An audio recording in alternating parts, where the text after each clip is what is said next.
사실은 그 한국 교회뿐만 아니라 세계 교회가 이제 종교 개혁을 이룬 지 500년이 된, 그래서 올 1월 달부터 한국 교회 내에도 크고 작은 행사들이 많이 있었습니다. 학계에서도 신학계에서도 연이어 세미나, 또 독일에서 또 각계 석학들 이렇게 모시는 일들도 많고 그런 행사들도 많이 있었습니다. 그 반면에 교회 내에서는 조용히 저희가 지나가는 면도 없지 않아 있는데 어쨌든 전 세계적으로 독일은 10월 31일 날 공휴일이었다고 그러더라고요.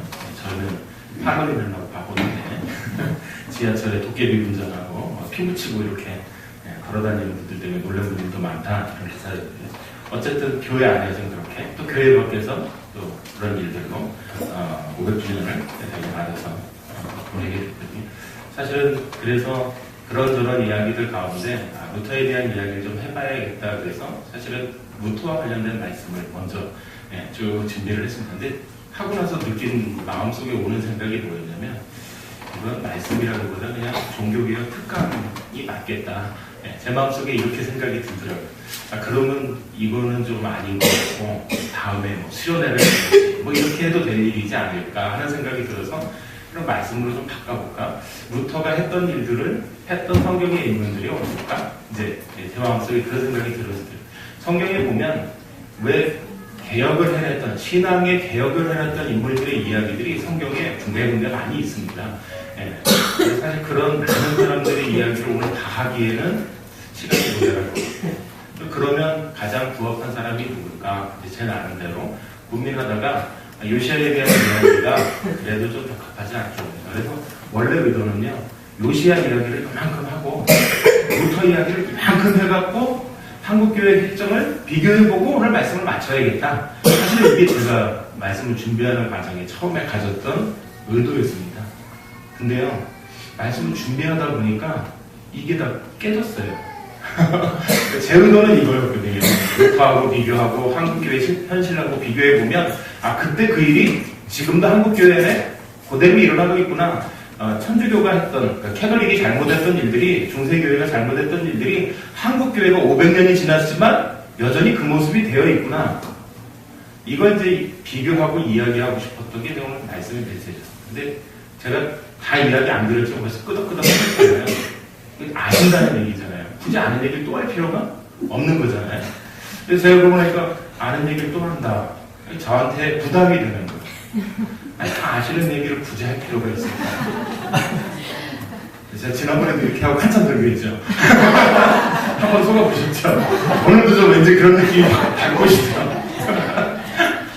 그러면 이제 제가 요시아의 이야기를 좀 해야겠는데, 요시아 얘기를 사실은 요만큼 하려고 했잖아요.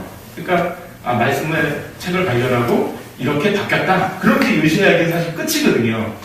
그래서 말씀을 보는데 이 말씀이 그 의도된 대로 보여지는 게 아니라 왜 이렇게 됐을까? 왜 이런 일이 생겼을까? 하는 의구심이 계속 생겨나는 거예요, 저한테. 이 일들이 루터에게도 똑같이 생겨났었겠구나. 말씀을 보는 중에 그런 마음이 들었겠구나.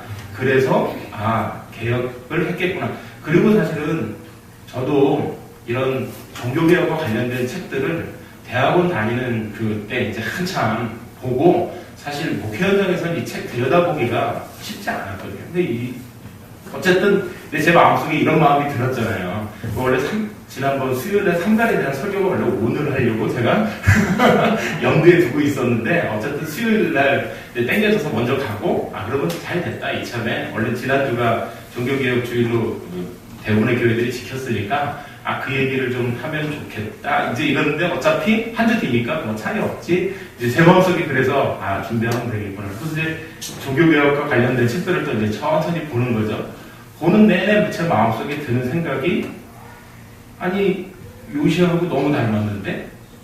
그러니까 제가 요시아를 말씀을 보면서 느낀 거, 그 다음에 종교개혁과 관련된 말씀을 보면서 느낀 거, 그리고 한국교회를 보면서 우리가 지금 답답한데 하고 느끼는 이 모든 게 이 요시아를 말씀을 보는 중에 제 마음속에 하나씩 오더란 말이에요. 그래서 굳이 요시야 이야기를 하고 루터의 이야기를 하고 한국교회 현실을 굳이 다 이야기할 필요가 없이 하나만 이야기하면 되겠구나 라는 생각이 제 마음속에 들었습니다. 그래서 그럼 이 셋 중에 누구를 이야기할까?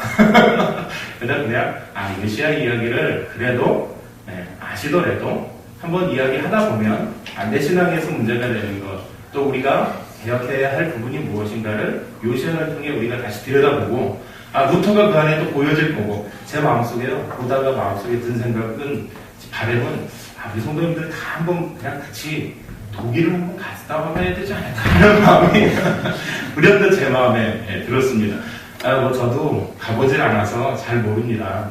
그렇지만 갔다 오면 그래도 그곳에서의 그 루터가 말씀을 전했던 예배당에도 한번 가보고 당시에는 아마 천주교였겠지만 카톨릭 성당이었겠지만 지금 루터교회가 되어져 있겠죠. 한번 들여다보고 또 루터의 묘지도 한번 가보고 그리고 저희들한테 신앙의 도전이 루터의 묘지가 어디 있을까 그래서 제가 좀 찾아봤어요. 그랬더니 그 비텐베르그 성 교회 안에 루터의 무덤이 있더라고요. 그래서 제가 깜짝 놀랐어요. 자기가 붙였던 방방문이 붙어있던 그 교회에 자기가 묻혔던 거죠. 그 교회에서 설교하고 말씀을 가르치고 전하고 그걸 보고 나니까 또 그냥 마음이 뜨거워지더라고요. 제 마음속에 루터가 이렇게 살았겠구나. 성경을 번역했던 일들도 한번 쭉 둘러보니까 사실은 제가 고등학교 다닐 때 독일어를 배웠거든요. 독일어를 왜 배웠을까? 영어는 워낙 영어 문화권이 많이 있으니까 그런데 굳이 독일어를 왜 배웠지? 제가 이 생각이 들었는데 뜬금없이 불현듯 든 생각이 그럼 독일 문학의 독일어를 배워야 할 이유들이 뭐였을까? 그러니까 문학적, 철학적 사고를 해서 영향을 많이 미쳤다 이런 이야기들을 하는데 그러면 독일 철학, 독일 문학에 영향을 미친 사람은 누굴까? 보니까 하나는 문학은 괴테고요. 철학은 루터더라고요. 그래서 루터가 왜 영향을 미쳤을까? 라틴어로 되어 있는 성경, 자기들만 보던 성경을 뭘로 바꿨어요? 독일어로 바꿨잖아요. 영향을 주니까 영향을 받는 거죠. 어쨌든 서두가 좀 길어졌지만 어쨌든 그래서 오늘은 요시야에 대한 이야기를 좀 해보려고 합니다. 그래서 그러고 나서 제가 쭉 말씀을 보는 중에 500주년이 됐는데 한국에는 무슨 일을 했을까? 밖에서는 교회 안에서는 안타까운 건 이제 큰 교회들끼리 이제 세습에 관련된 문제들이 좀 시끄러워져 있는 한국교회 현실을 보게 되고 교회 밖에서는 그저 관계없이 자신들이 귀신을 쫓는 문화들이나 아니면 또 다른 무엇인가 쫓아가는 그런 모습들을 보여주고 있다는 거죠. 지난 100년 동안에 또 그 100년 전에는 또 그 100년 전에는 그럼 어떤 일들이 있었을까? 그래서 우연찮게 좀 봤는데요. 보니까 종교개혁이 일어나고 100년이 지났을 때, 그러니까 1517년에 종교개혁이 일어났잖아요. 그리고 지금 500년이 지난 거니까 1617년에 그럼 무슨 일이 있었을까? 제가 역사책을 좀 둘러봤습니다.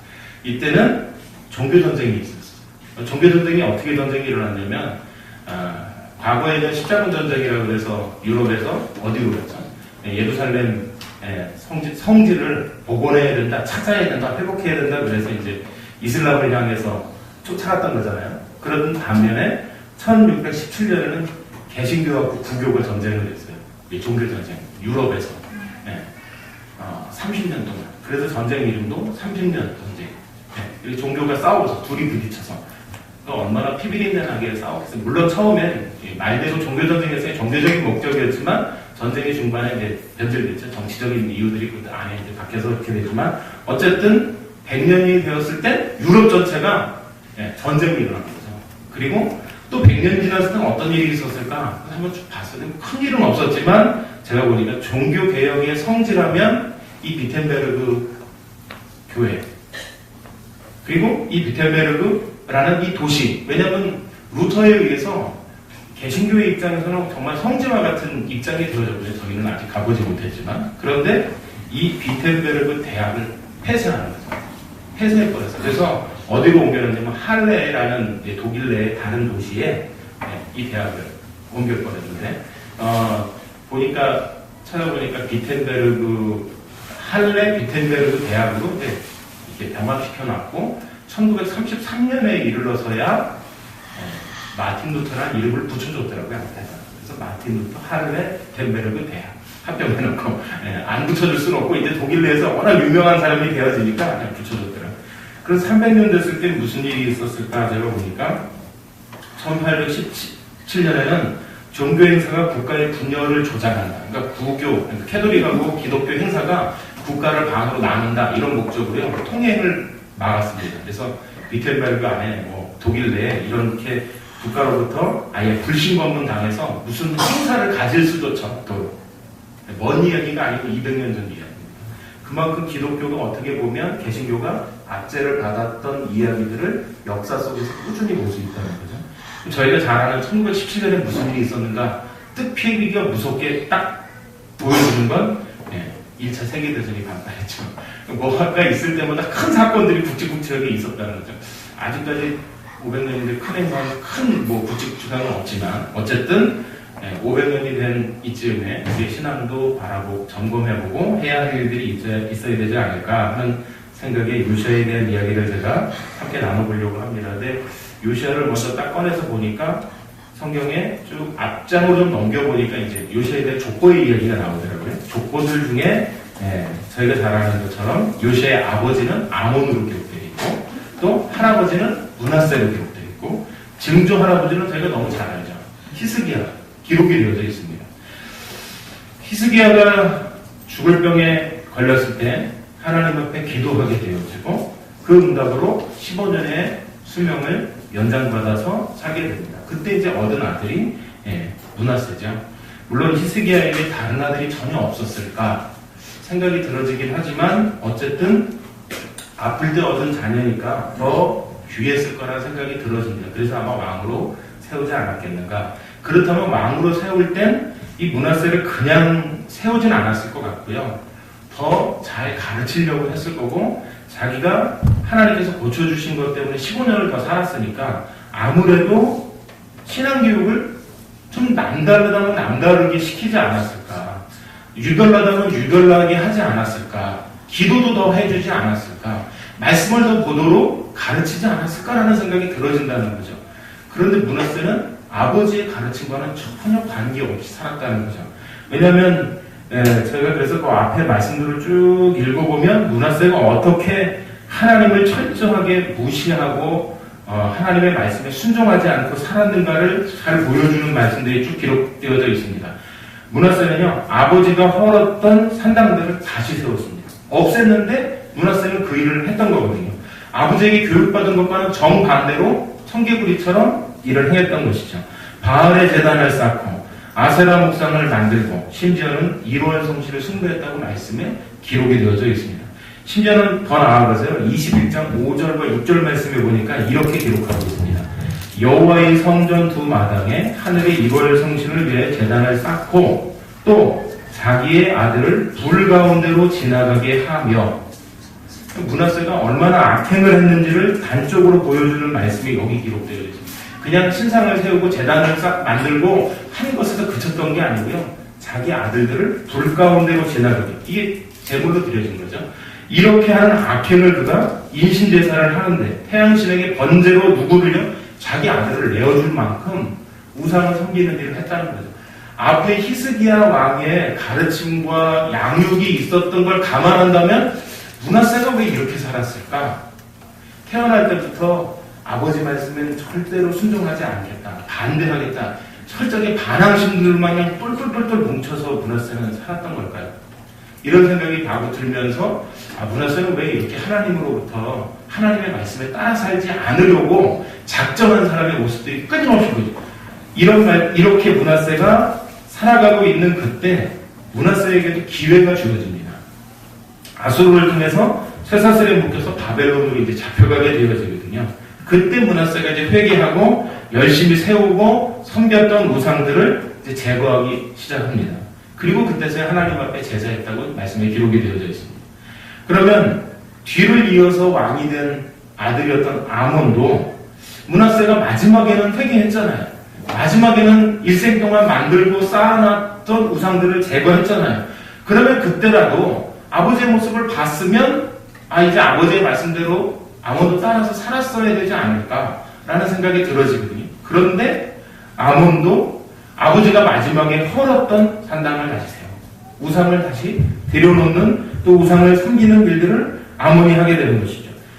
열왕기하 21장 19절에 보니까 22살의 왕이 됐다고 기록하고 있습니다. 그리고는 2년간 왕으로 있다가 24살에 죽었다고 기록하는데 신복들에 의해 죽음을 당했다 이렇게 기록이 되어져 있더라고요.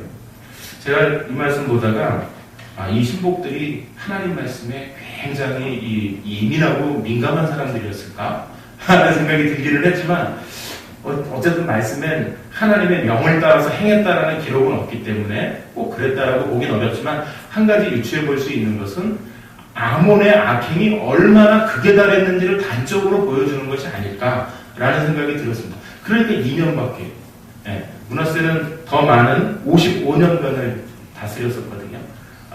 물론 이것을 통해서 한 가지 아시면 하나님께서 얼마나 그 악행을 하고 우상을 섬겨도 오래 참고 기다리시는가, 오래 참고 참아주시는가 하나님의 모습을 저희가 여기서 볼 수 있는데 그것은 하나님께서 기다리고 또 기다리고 오늘은 돌아오려나 내일은 돌아오려나 그 하시는 그 부모님의 마음과 같은 모습으로 하나님께서 기다려주셨던 것이 아니었겠는가. 오늘 말씀 중에도 이렇게 2년 만에 부하들에 의해 죽임을 당하게 되어집니다. 그리고는 열왕기하 22장 1절에 가보면 요시야가 이제 등장을 합니다. 근데 요시야가 등장하는데 요시야의 나이가 8살이에요. 8살. 왕으로 세워질 때 나이가 8살. 그리고는 31년 동안 유다를 다스렸다고 기록합니다. 그런데 왕으로 세울 때 이 요시야가 나서서 내가 왕이 되겠소 하고 나오진 않았을 거라는 거죠. 아버지 아몬이 누구의 손에 죽었다고 그랬죠? 성경에. 신복들에 의해서 부하들에 의해서 죽임을 당했거든요. 그러면 요시야를 왕으로 세운 사람도 누구라는 걸 볼 수가 있어요. 그 신복들이 세우지 않았어요. 저희 왜 그 조선시대나 이렇게 사극들을 보면 그렇잖아요. 암투가 왕 궁궐 안에 그러니까 자식들이 나와도 밖으로 보내고 유배도 보내고 자기 자리를 누릴까봐 뭐 그런 일들이 역사 속에서도 많이 있지 않습니까? 또 반대로 신하들도 누구를 왕으로 앉히느냐에 따라 자신들의 위치가 달라지니까 그런 암투가 끊임없이 일어나는 게 궁궐 아니잖아요. 요시야도 아버지를 제거했던 이 신하들에 의해서 왕으로 세워졌지 않았을까? 그러면 8살짜리 왕인데 누구 말을 들어야 살아남을 수 있을까요? 그 부하들, 신하들, 아버지의 정말 오른팔과 같았던 그 장수들 아니면 신하들의 말을 들어야만 요시야는 살아갈 수 있지 않았을까라는 생각이 들어집니다. 그렇다면 요시야는 그들의 말을 잘 따르면 이제 편하게 살 수 있는 거가 되겠죠. 그런데 오늘 22장 2절 말씀에는요 이렇게 기록하고 있습니다. 요시야가 여호와 보시기에 정직히 행하여 그의 조상 다윗의 모든 길로 행하고 좌우로 치우치지 아니하였다. 그럼 요아스는 타고날 때부터 이렇게 타고났을까? 하는 의문도 들어지긴 하지만 여기서 한 가지 알 수 있는 하나님 보시기에 정직하게 행했다. 이 말씀은요 하나님의 말씀대로 살았다는 걸 의미하고 있는 거죠. 여호와 보시기에 정직하게 행했다. 하나님의 말씀만 의지하고 행했다는 것을 이야기하고 있는 것이죠. 하나님의 능력이 우리에게 언제 임하는가? 사실 저희는 현상적인 걸 많이 쫓으려고 하는 어리석은들이 저희한테 있을 때가 종종 있습니다. 그런데 이 말씀을 통해서 보는 것처럼 하나님의 말씀만 붙들게 될 때 하나님의 능력도 나타나게 된다는 것을 요시야를 통해 볼 수 있다는 것을 이야기하고 있다는 것이죠. 나이는 8살이거든요. 저도 여기서 많은 고민이 들어졌습니다. 제 뒤에도 또 말씀드리게 되겠지만 8살짜리가 뭘 알았을까? 화장실 가서 뒤처리도 잘 안 되는 나이인데 누군가의 손이 꼭 필요한 나이인데 이 8살짜리가 어떻게 그것을 알았을까? 뭐 음악적인 신동들은 보니까 뭐 3살, 4살부터 막 피아노 치는 게 남달라가지고 들으면 막 한 번만 들어도 막 쳐내고 그랬던 모차르트가 그랬다 그러는데 요시야가 그런 신동과 같은 존재여서 태어나면서부터 하고 태어나야 되는데 요시야는 주여 하고 태어났을까? 제 생각에는 그렇지 않았을 것 같거든요. 똑같이 하고 태어났을 것 같거든요. 근데 8살짜리에게 표현되어진 문구치고는 여호와 보시기에 정직하게 행했고 조상 다윗의 모든 길로 행했고 좌우로 치우치지 아니하였다.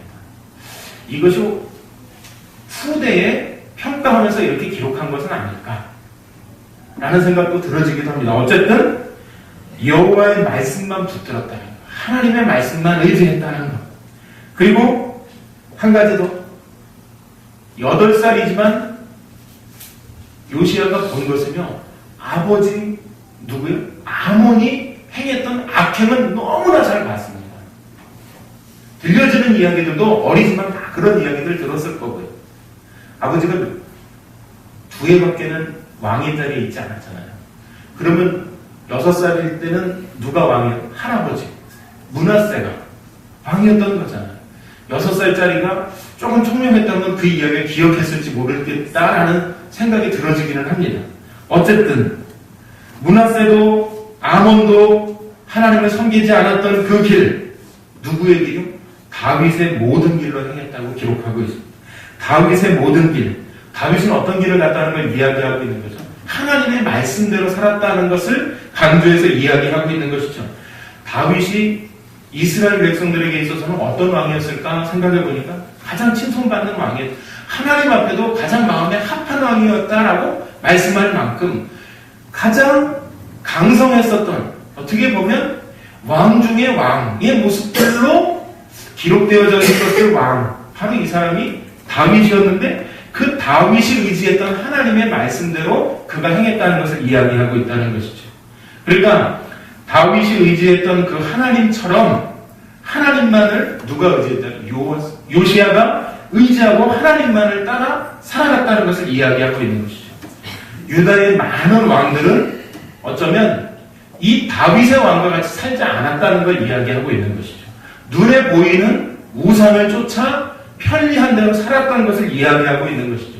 그러나 다윗은 그렇게 행하지 않았고 오늘 요시야도 그렇게 행하지 아니하였다는 것을 오늘 말씀 통해 우리에게 알려주고 있는 것이죠.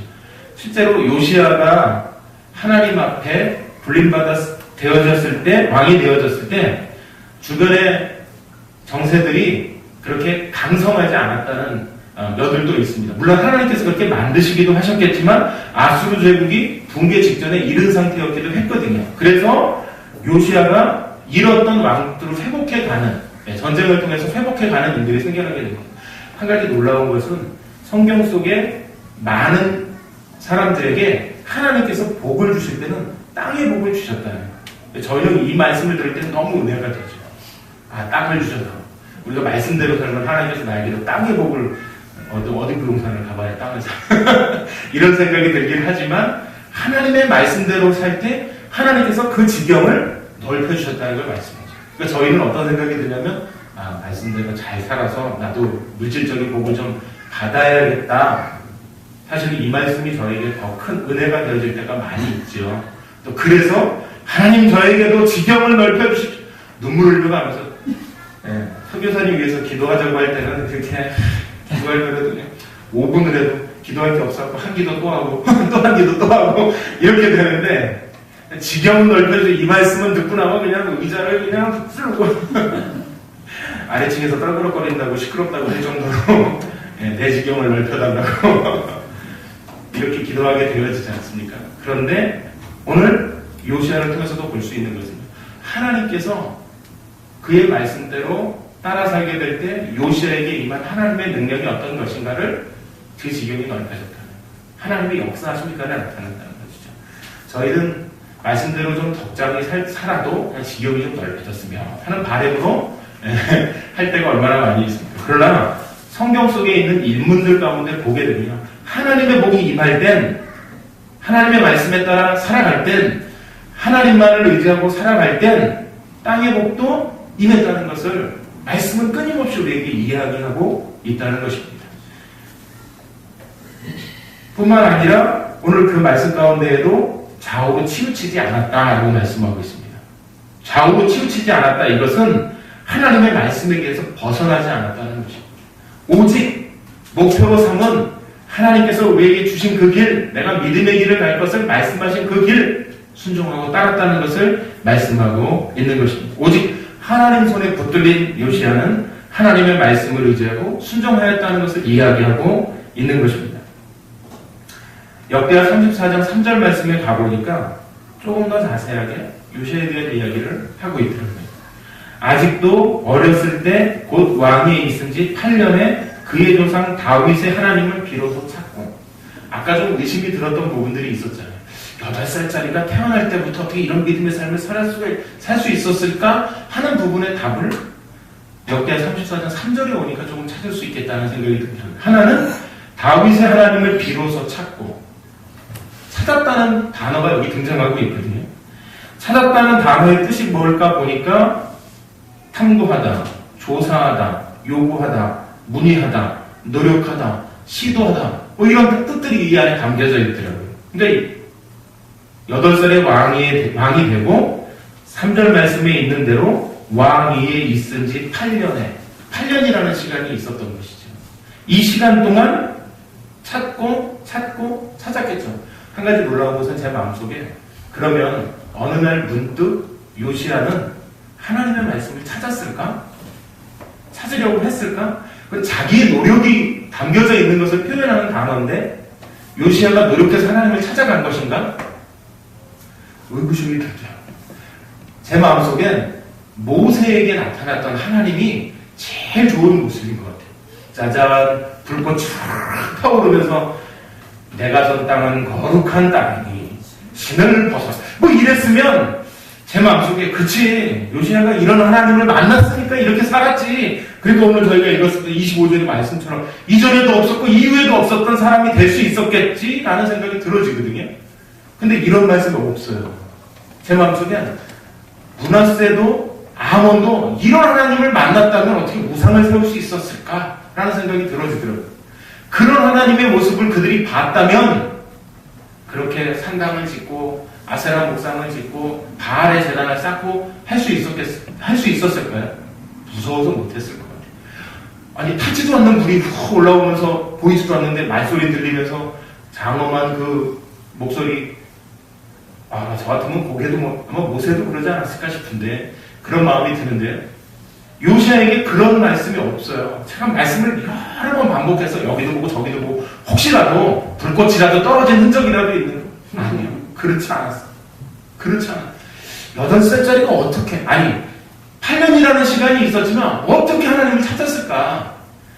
제가 왜 그러면 말씀이 존재하지 않았을까라는 추측을 해봤는데, 아버지 때도 할아버지 때도 산당을 세우고 아세라 목상을 세우고 바알의 제단을 쌓았지만 눈에 보이는 여호와의 말씀은 어떻게 했을까? 어떻게 했을 것 같으세요? 과거에 왜 부흥사 목사님들 오시면 말씀하시잖아요. 어떤 그 어린 학생이 이렇게 교회 갔더니 성경책 하나 들고 집에 갔더니 막 아버지가 숨기고 아궁이에 넣고 들여보셨잖아요. 아몬이 그와 같은 역할을 하지 않았을까? 므낫세가 그런 역할을 하지 않았을까? 그러니까 말씀을 보려고 해도 말씀을 볼 수 없지 않았을까? 이런 요시야가 어떻게 하나님을 찾을 수 있었을까? 이제 고민되는 순간 8살짜리에서 16살이 되는 동안 부하들이 왕위에 앉혀놨지만 전혀 가르치지 않았을 거라는 생각이 들어졌습니다. 뭘 가르쳤을까? 이스라엘의 왕들에 대해 가르쳤을까? 이스라엘의 역사를 가르쳤을까? 아니, 이 사람들이 하나님에 대해서 가르쳤을까? 저는 그러진 않았을 것 같아요. 근데 요시야가 왕들의 이야기를 배웠을 거라는 생각은 들어지더라고요. 왜냐하면 왕궁에서 살아야 되니까 법도도 가르쳤을 거고 해야 할 것들을 가르치는 중에 듣는데 누구의 이야기를 들었을까? 다윗의 이야기를 듣지 않았을까? 다윗이 좋은 왕이었다는 걸 듣지 않았을까? 저희도 사극에 보면 왕들에게 신하들이 요구하는 게 있잖아요. 뭐라고 요구하죠? 성군이 되소서. 네, 가장 큰 칭찬이지 않습니까? 요시야에게 부하들이 요구한 게 성군이 되소서. 이 이야기 듣다가 다윗과 같은 사람이 될 수 있는 방법이 뭐였을까? 요시야, 제가 너무 소설을 잘 쓰나요? 그러면서 책을 찾고 다윗에 대해서 알아보고 하나님의 말씀대로 산다는 게 무엇일까 하는 고민들이 그 안에 있지 않았을까 하는 생각이 들어졌습니다. 만약에 이런 게 없었는데 하나님의 말씀을 살았다. 대단한 신앙심에 불타는. 근데 한 가지 놀라운 것은 찾으면 하나님께서 역사하신다는 거죠. 물론 찾으려고 하는 마음조차 하나님께서 주시지 않으면 찾을 수 없는 거죠. 그러면 반대로 아몬과 므낫세는 왜 그렇게 했을까라는 생각이 들어졌습니다. 하나님께서 아몬과 므낫세에게는 전혀 드러내 보여주시지 않았을까? 하나님은 늘 등 돌리고 계셨을까? 그래서 제 마음속에 드는 생각 하나는 므낫세에게도 아몬에게도 하나님은 나타나셨을 거라는 생각이 들어요. 아까 모세에게 나타난 것처럼 나타나진 않으셨지만 분명히 알게 해주시려고 하셨을 거고 아몬에게도 므낫세에게도 깨닫게 해주시려고 했었을 거라는 생각이 들었습니다. 왜냐하면 요시아에게 했던 것처럼. 그러나 차이는 므낫세와 아몬은 무시했던 것이고 요시아는 그 일들을 버리지 않고 귀담아 들었던 것이죠. 제가 근데 여호수아 말씀을 전할 때 기브온에 대한 얘기를 말씀드린 적 있지 않습니까? 모세가 했던 그 말 하나, 흘려들었을 그 말 하나를 그들이 붙잡음으로 그들의 삶이 연장되어졌던 것처럼 요시아도 그런 일들이 생겨나지 않았을까? 제가 그래서 그런 일들이 어떤 일들이 있을까? 생각하다 보니까 꿈 같은 거라면 어땠을까? 라는 생각이 번뜩 들어지더라고요. 꿈에 악몽을 꾸고 일어났는데 아몬과 므낫세는 더 악행을 하는 꿈이 되어진 거죠. 해석을 할 때. 요시아는 이 꿈이 뭘까? 하나님을 찾아야 되는 다윗 왕과 같아서 어떻게 했을까라는 생각들이 연쇄적으로 사고의 반응과 변화를 오면서 그렇게 진행되진 않았을까라는 생각이 들어지더라고요. 어쨌든 정확하게 성경에 없기 때문에 제 나름대로 고민하고 찾아본 결과들이 그렇습니다. 작은 것 하나에도 요시아는 무시하지 않고 하나님의 뜻이 무엇이었을까? 하나님의 것이 무엇이었을까라고 찾지 않았을까라는 생각이 들어집니다. 그리고는 뒤에 이제 요시아가 성전을 어떻게 하죠? 보수하게 되어지죠. 그 과정에서 뭘 찾게 되죠? 율법책을 발견하게 된 것을 성경에 기록되어져 있습니다. 그 과정들 속에서 우상도 제거하게 되어집니다. 율법책을 읽고 그가 옷을 찢기도 하는 일이 곧 찢으니라. 말씀을 듣는 내내 요시아의 마음이 어땠을까? 제가 그 말씀을 계속 반복해서 읽으면서 드는 마음이 그냥 소리 없이 흐느껴오진 않았을까? 눈물이 흐르진 않았을까? 그러니까 그런 반응이 일어나지 않았을까?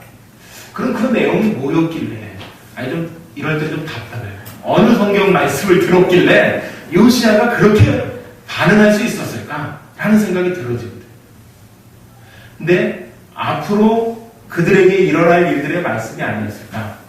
멸망하게 되어질 일들, 앞으로 그들에게 닥쳐질 일들, 그래서 그 뒤에 그들에게 닥쳐질 그 일을 하나님께서 좀 늦춰놓으신 것에 대한 말씀을 그가 듣게 되어졌을 때 하나님을 통해서 나타나게 되지. 그 일들이 지금 자기가 지켜봤던 어렸을 때의 그 일들, 그것으로 인해서 생겨나게 될 후의 일들, 그가 우상을 제거하고 우상을 도말하는 그 일들 가운데 하나님의 일들을 감당하게 되어지는 것들. 우상을 회폐했는데 어떻게 회폐해서 빻아서 가루를 만들었고 제사장의 뼈들을 뿌렸다고 이야기하고 있습니다. 과연 그 일을 할 때에도 제 마음속에 드는 생각은 어떻게 이 일을 감당할 수 있었을까?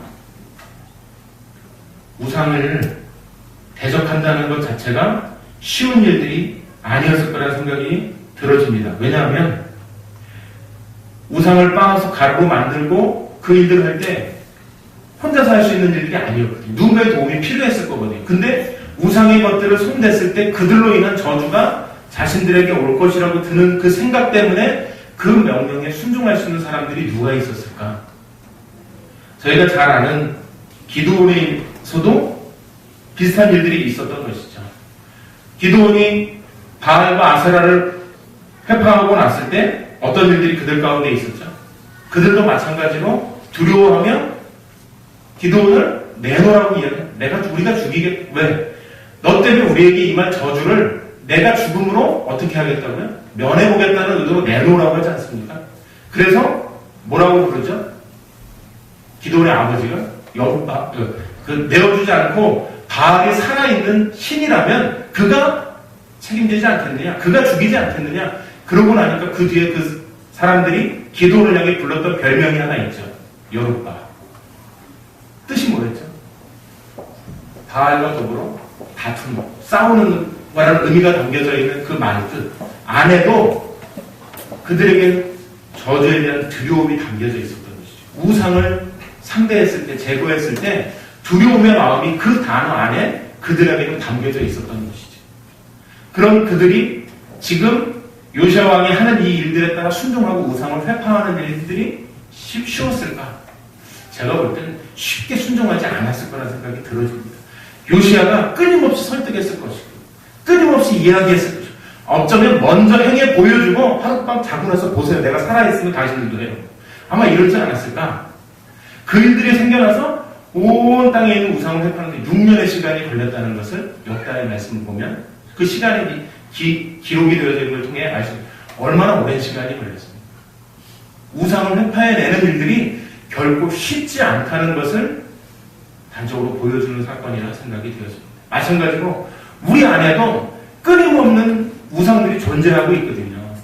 내가 믿음 생활 잘하고 있는 것 같지만 그 안에 남에게 이야기하지 않았을 뿐이지만 내 안에도 하나님보다 내가 더 귀하게 여기는 것들이 존재할 수 있다는 거죠. 아니 하나님보다 더 아끼는 것들이 남아있을 수 있다는 것입니다. 쉽게 해결되어지지 않는다는 거죠. 과거의 동성 목사님들 보면 집에 이렇게 신방 갖다가 뭐 부적 붙여놓고 확 띄어서 버리고 뭐 불태우고 뭐 이랬던 이야기들 막 들으면 은혜가 막 되잖아요. 근데 떼신 분 입장에서 가만히 생각해보면 뗀 자리에 다시 한번 들여다보면서 다음날 우리 집에 무슨 일이 생기는 거 아닐까 하는 염려들이 왜 그분들 마음속에 없었을까 라는 생각이 들어지죠.